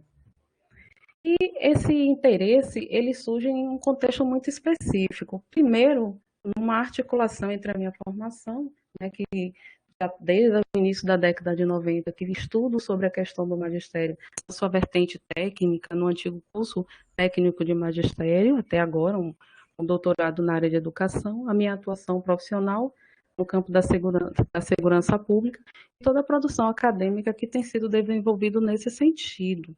Tanto é que esse estudo, essa pesquisa, vai acabar sendo um desdobramento do que foi feito há alguns anos, há 4 anos atrás, no mestrado, onde eu também falei um pouco sobre esse potencial de atuação de rede no sistema de ensino da Polícia Militar e como é que o potencial comunicativo poderia agir em prol dessa articulação em rede dos seus componentes. Mas o que mais deu um tônus para que seguisse esse caminho da gestão de redes foi justamente a carência, a falta de estudos referente a esse tema, especificamente na área educacional. Quando a gente pensa na administração ou na área de TI, a gente até vê muitos trabalhos sendo debatidos sobre gestão de redes, mas quando a gente faz esse recorte para um contexto formativo, para a área educacional, já não há tantas colaborações assim. Acaba isso dificultando um pouco o nosso trabalho, aumentando o desafio, porque muita coisa vai ter que ser desbravada nesse sentido, né? E é por isso que a questão acaba se estruturando dessa seguinte forma. Pensar assim, que pressupostos e condições são essenciais na gestão de redes de conhecimento, em contexto de formação profissional apoiado no potencial das tecnologias da informação e da comunicação. Esse é o grande desafio que estou me propondo com o apoio da orientadora a responder. É um desafio hercúleo. Acabei de falar que não há tantos estudos assim. Então, o trabalho ainda é maior de fazer esse levantamento desse estado da arte. E os primeiros passos já dão conta de que realmente essa impressão que se tinha da ausência desses estudos, de fato, está acontecendo. Então, quando se for pensar esses pressupostos, a responsabilidade ainda é maior. Por quê? O objetivo dessa pesquisa vai ser investigar esses pressupostos a serem atendidos pela gestão de redes de conhecimento apoiado no potencial comunicacional das TICs em contexto de formação profissional.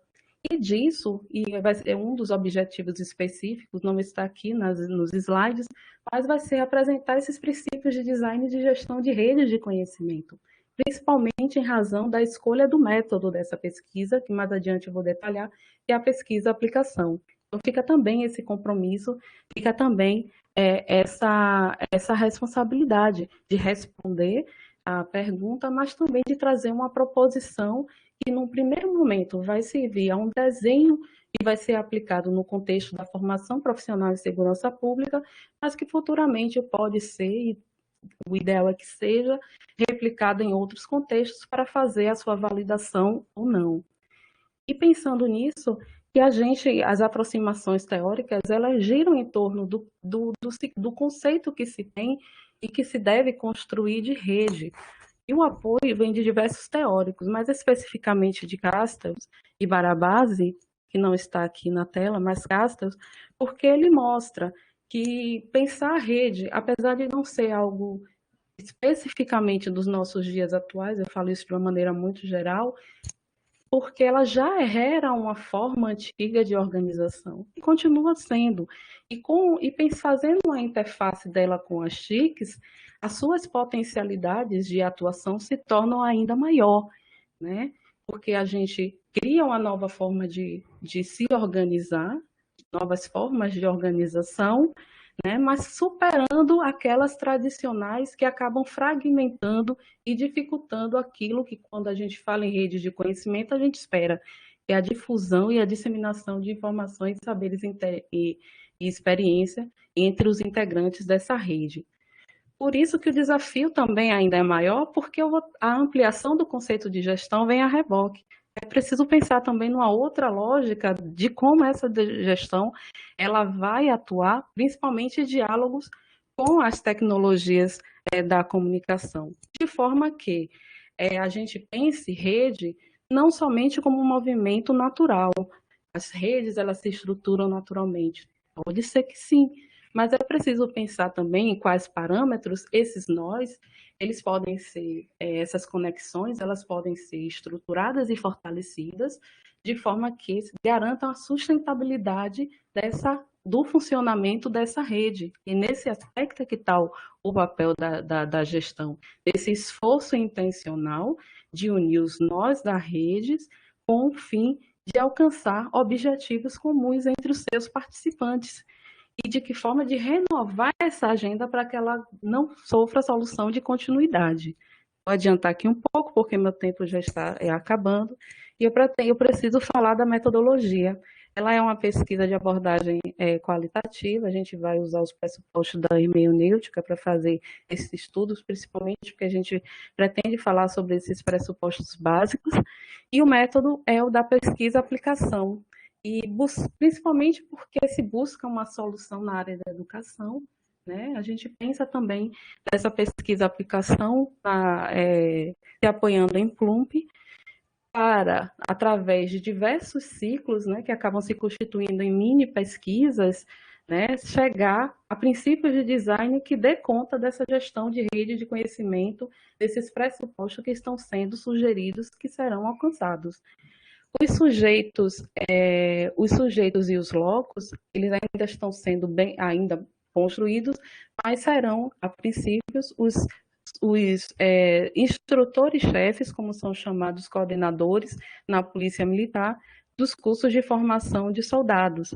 E o local vai ser o Centro de Formação e Aperfeiçoamento de Praça, que é uma espécie de escola, né, de formação dos futuros profissionais de segurança pública, os praças, para quem entende da estrutura hierárquica da polícia.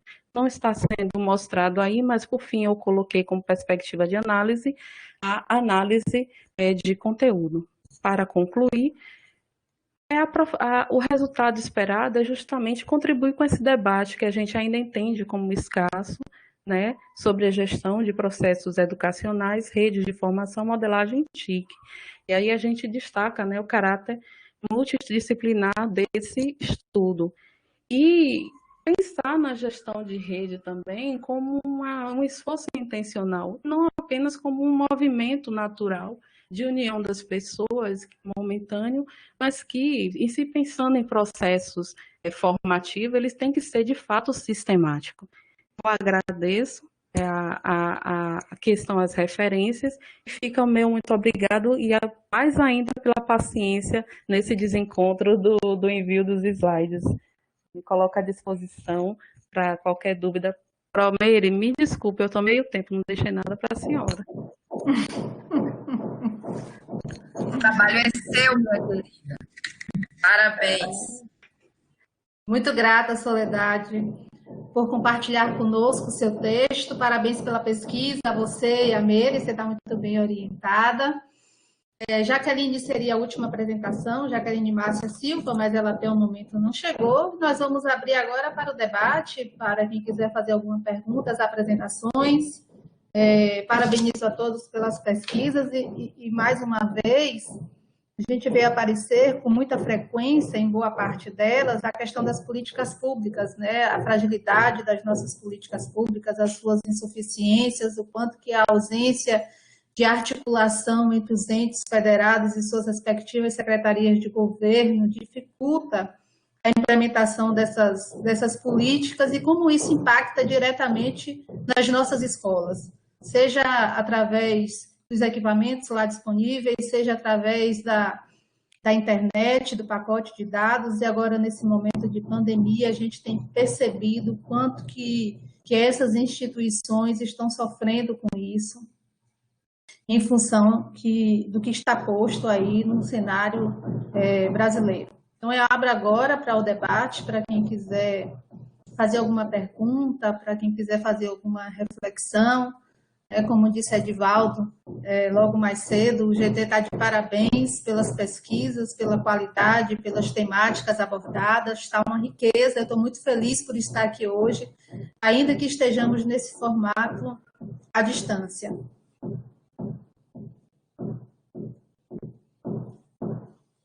Mary, pode abrir o microfone? Pode usar o microfone e fazer a pergunta? Eu acho que é até melhor. Bora lá. A pessoa está aqui meio descabelada, mas vamos lá.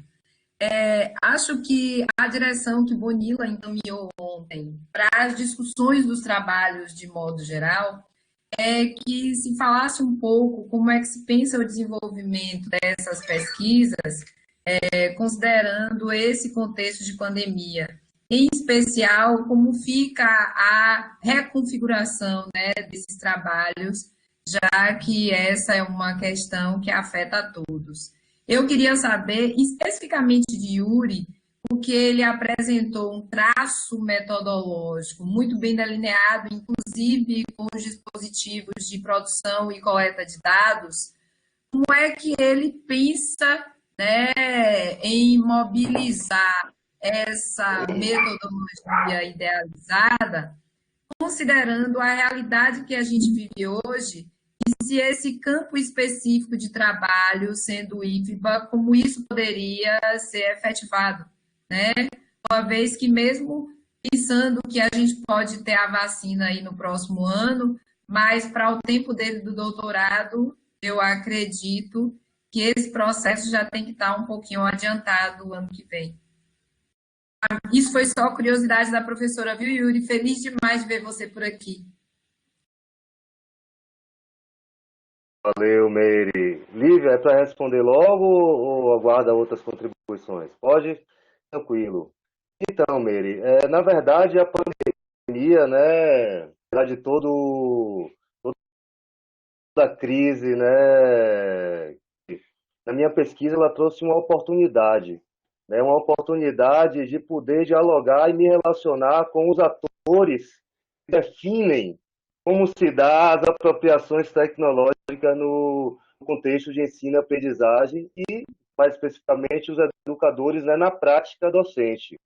Desde março, quando foi decretada a suspensão das aulas, o IFBA vem trabalhando de maneira remota. Então, todas as relações, todas as interações que a gente vem fazendo a nível de gestão, de coordenação, elas são feitas por meio de plataformas online.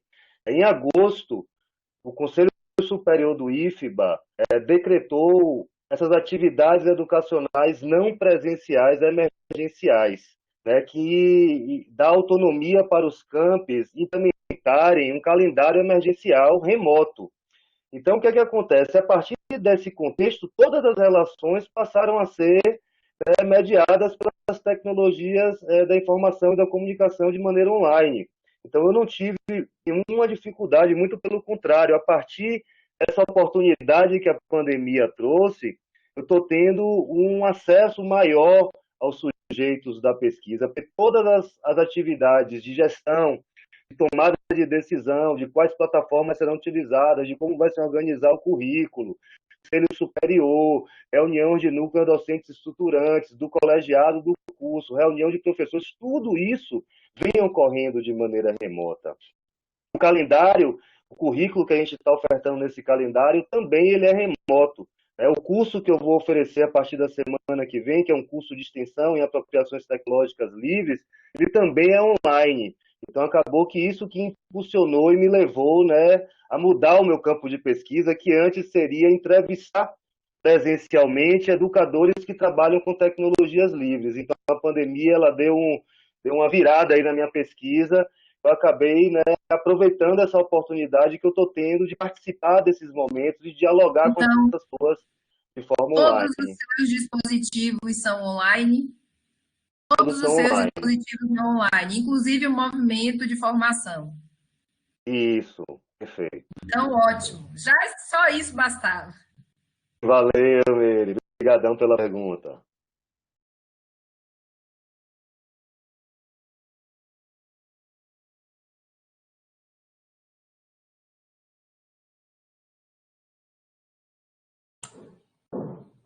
Mais alguém gostaria de fazer algum comentário? Edivaldo?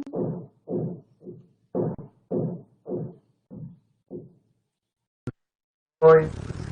Não um comentário específico, não. Eu quero falar da minha alegria com os trabalhos de ontem e de hoje. Acho que nós tivemos um GT muito bom, com trabalhos excelentes, né? E parece assim, eu já estou fazendo uma avaliação do GT, que é o que a gente vai fazer depois.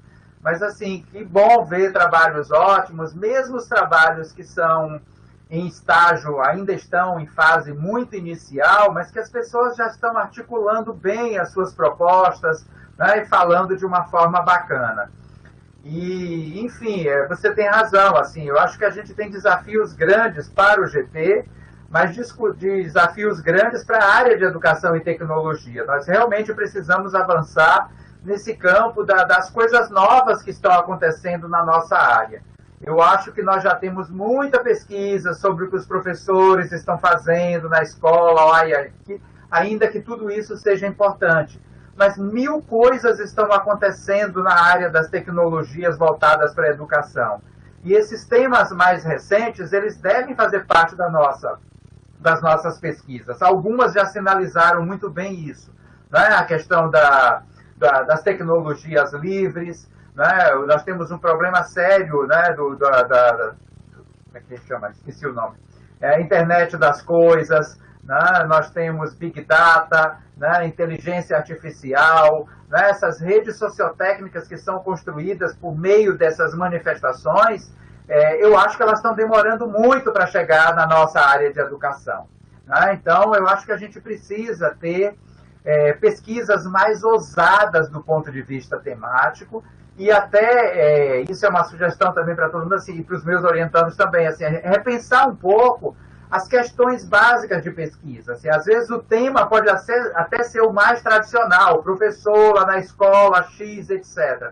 Mas a forma de abordar esses temas deve passar por essas questões mais novas, né? Domínio de rede, controle, comercialização dos dados de professores e alunos, né? Então, assim, tem muita coisa para a gente pesquisar, para a gente avançar, e o nosso espaço para discutir tudo isso é nesse GT, e é nesse GT 16 na Amped. Então, assim, eu vejo com muita alegria esses temas chegando, e dizer que a gente precisa realmente abrir espaços para acolher pesquisas que tragam, né, essas temáticas, né, bem atuais. Oi, Lívia, ainda dá para falar um pouquinho? Dá sim, dá, Bárbara. O Edivaldo tocou aí num ponto... Liga a câmera, Bárbara, liga a câmera, é tão ruim a gente ouvir quem está falando sem ver. Ah, tá bom. É que eu estou no mesmo clube aqui. Então vai falando, liga, mas vai falando. Tá bom.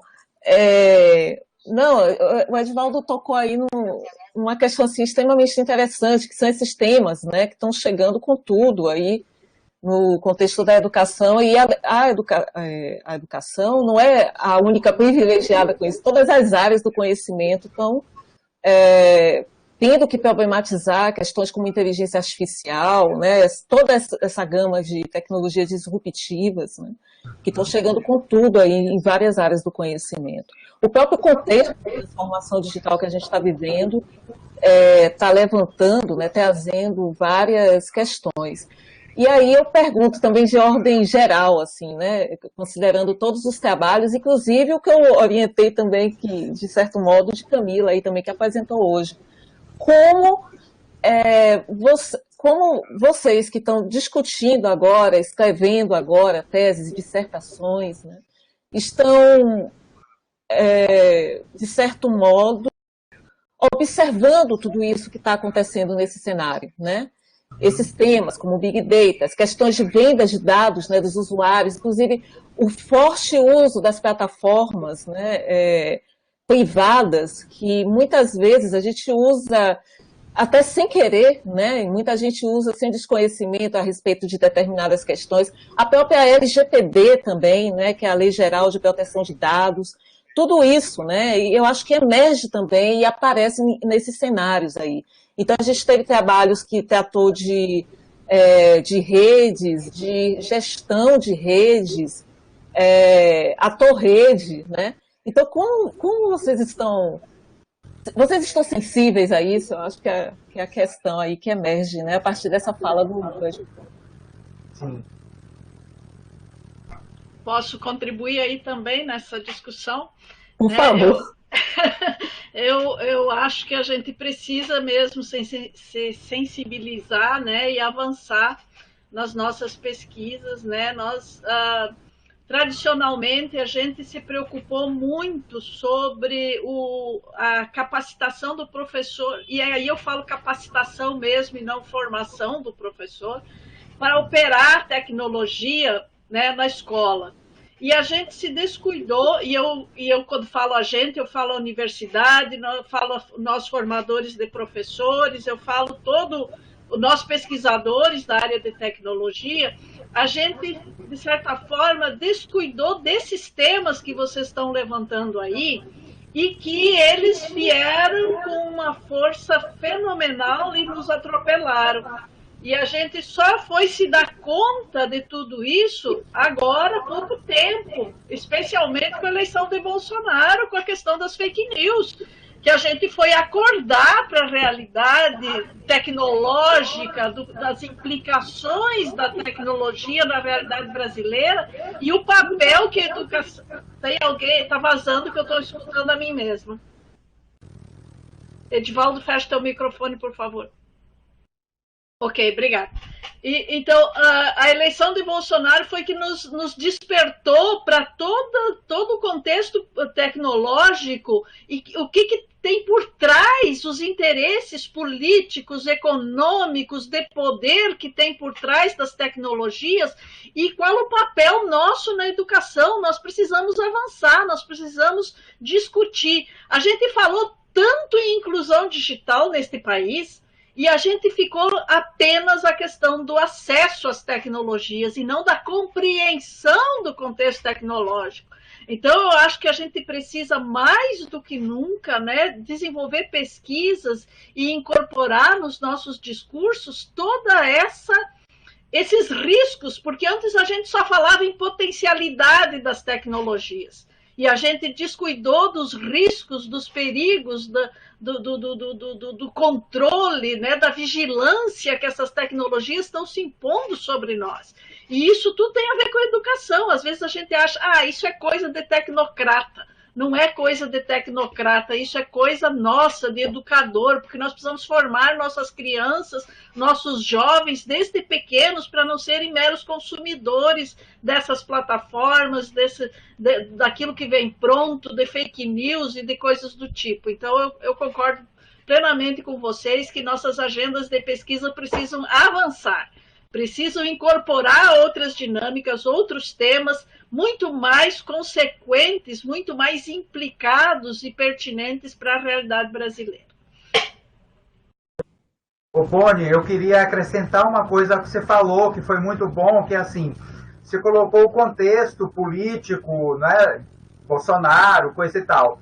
E aí eu lembrei da história lá do Escola Sem Partido, né, que faz parte tudo desse contexto, e que aí a gente parece que respirou um pouco do tipo assim, esse projeto miserável foi arquivado.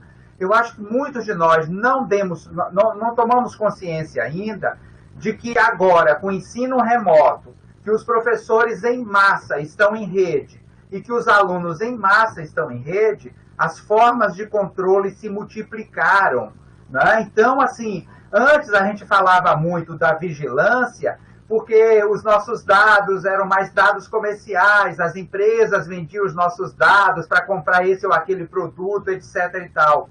Agora a gente tem uma outra situação muito mais forte, que é assim, em massa, professores e alunos, né? Então, a escola, a comunidade escolar, as instituições escolares, todos nós em redes, num sistema de controle de vigilância terrível. Eu acho que é muito pior do que aquilo que o projeto Escola Sem Partido fazia, porque agora a gente não precisa daquele modelo, daquele governo, porque a coisa foi, né, colocada de forma geral na sociedade, e agora é governo, são as empresas, né, são empresários, são pessoas de grupos os mais diversos possíveis, de orientações políticas as mais diversas possíveis, com acessos a muitos dados, porque assim, com o contexto da pandemia, além da questão política que você colocou antes, com a questão da pandemia, agora a gente não tem ideia da quantidade de dados nossos, como professores, dos nossos conteúdos, dos nossos alunos, que estão circulando em redes e que podem ser acessados por muita gente, manipulados, vendidos, controlados, vigiados. Então, assim, de fato, nós temos aí um campo de pesquisa novo, com problemas imensos. E esse é o nosso espaço, nós precisamos pensar sobre isso, pesquisar sobre esses temas. Então, não é que a gente vai sair da escola X, lá do bairro, não sei da onde, mas a forma de discutir a escola X no bairro tal, com as redes, a forma de discutir e os problemas que podem aparecer, que podem ser evocados e analisados, aí realmente a coisa amplia muito.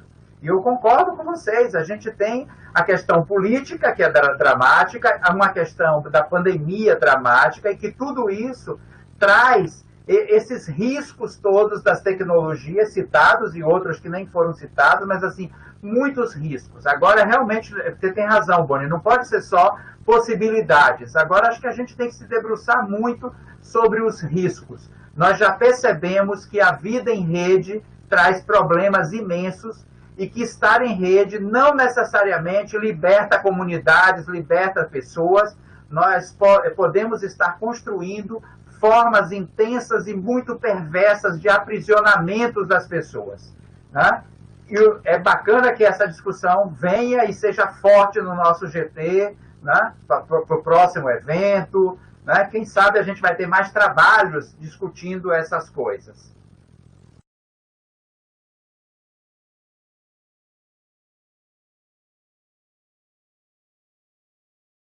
Lívia, não some não. Até porque eu fiquei pensando numa coisa aí quando a Boniva falou dos tecnocratas. Até porque quem tem um discurso tecnocrata vai dizer o seguinte, né? Vai colocar que o Uber é uma solução, inclusive, para o mercado de trabalho. Né? Eu já estive assim, em contato com pessoas que vão por aí, por esse discurso. Então, se você não tiver uma perspectiva crítica a respeito de tudo isso, é muito complicado mesmo. Assim.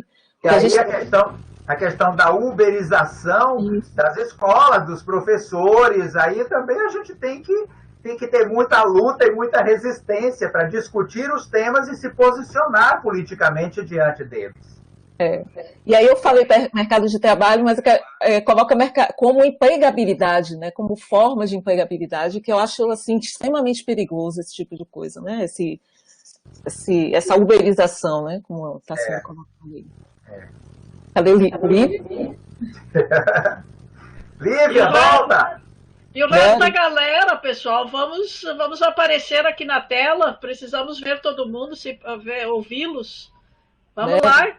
Os que apresentaram os trabalhos hoje, se posicionando sobre isso. Rapidinho, Lívia mandou mensagem para me dizendo que a energia caiu lá, mas ela está voltando. Agora é uma rede que cai, não é energia também. Ainda bem que não estamos no Amapá, que tem 4 dias sem energia, né? Com previsão de 30. Pois é. Que loucura, né? Isto é o país em que nós vivemos. Que loucura. Câmara Sul. Se fosse governo do PT, já seria o maior furdunço. Diga, Yuri. Ô, Bonila, eu queria retornar um pouco das discussões que a gente fez ontem, né? E também que a gente acabou iniciando no EPEM anterior, a Edivaldo estava lá presente, Lívia também. É a necessidade da gente constituir uma rede, né, para além do que a gente está vivendo aqui agora, né? Vem aí a riqueza que foi esse nosso encontro de debate, de preposições, de encaminhamentos e de entendimentos da necessidade de estarmos, né, levantando essas discussões, não só discutindo e se sensibilizando, mas também agindo, né, para enfrentar todos esses riscos e essas ameaças que nós estamos observando. E eu queria propor como um encaminhamento, né, para a coordenação atual do GT ou para a próxima coordenação do GT, que a gente conseguisse constituir algum meio de comunicação para que a gente possa, né, continuar compartilhando as nossas experiências, os nossos trabalhos, as tecnologias livres que nós estamos utilizando, né? A mesma demanda que nós temos na UFBA, na UFP, no IFBA, no FTE, estão postos aí como desafios para a gente, e estar nesse diálogo, nessa construção coletiva, eu acho que é muito importante e necessária nesse momento, né? Como falou o professor Lafuente nessa semana aí na palestra, que a gente consiga, do encontro das nossas diferenças, construir algo junto. Eu achei fantástico, né? É muito importante a gente ficar aqui discutindo perspectivas teóricas e pontos de vista e metodologias, mas para além disso tudo, o que é que nós podemos construir juntos para enfrentar, né, esse cenário que a gente está observando? Então, eu gostaria de deixar aí como uma proposta de encaminhamento para a coordenação do GT, e também gostaria de fazer um convite para os pesquisadores e professores que têm interesse, né, em continuar esse debate sobre as tecnologias livres, que têm interesse em compartilhar suas experiências. Vou deixar aqui na sala de bate-papo um convite para um grupo no Telegram chamado Tecnologias Livres, que motivei a criar a partir dessas discussões que a gente estava fazendo aqui, que eu achei importante. A gente sabe que a gente já participa de muitos grupos de WhatsApp, de muitos grupos de Telegram, mas fica aí um convite aberto, é opcional, quem quiser entrar e continuar essa construção será muito bem-vindo. Valeu!